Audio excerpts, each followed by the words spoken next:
CST une nouvelle saison de Koh-Lanta, les 4 terres que les téléspectateurs suivent sur TF1 depuis fin août. Après avoir défendu les couleurs de leur région, les candidats ont été répartis en 2 équipes, les jaunes et les rouges. Puis la réunification a marqué le retour du choc des ambassadeurs, avec Adja face à Loïc. À l'issue de leur échange, ils ont décidé d'éliminer Marie-France. Puis l'aventure a continué, mais individuellement. Depuis, des candidats ont quitté l'aventure. La semaine dernière, la sortie brutale de Bertrand Kamal a circulé sur Twitter, de nombreux internautes exprimant leur tristesse de voir partir l'aventurier. À l'issue du conseil, CST Joaquina qui a été éliminée. Pendant cette saison, les téléspectateurs ont fait la connaissance d'Angélique, ancienne membre de l'équipe du Nord.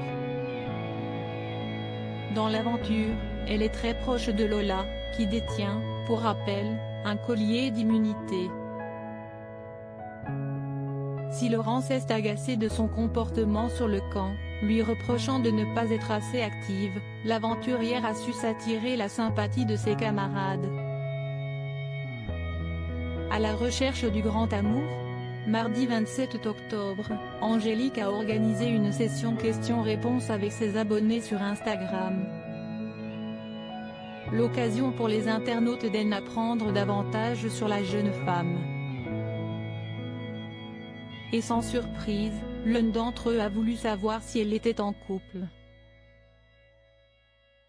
Ce à quoi la principale intéressée a répondu: « J'ai plein de copines. Mais pas de copains. » Difficile de trouver chaussures à son pied. Dans son portrait, Angélique raconte son parcours de vie un peu particulier. En effet, la candidate de Koh-Lanta, les 4 terres a grandi en famille d'accueil de ses 5 ans à ses 14 ans. Je n'ai pas eu une enfance assez classique. Je n'ai pas eu forcément un père, une mère comme tout le monde. Si est important pour moi de montrer que malgré ça, on peut quand même s'en sortir et que je suis devenue une femme assez accomplie qui sait où elle va, confiait-elle à Télévision Mag. Par Clara P.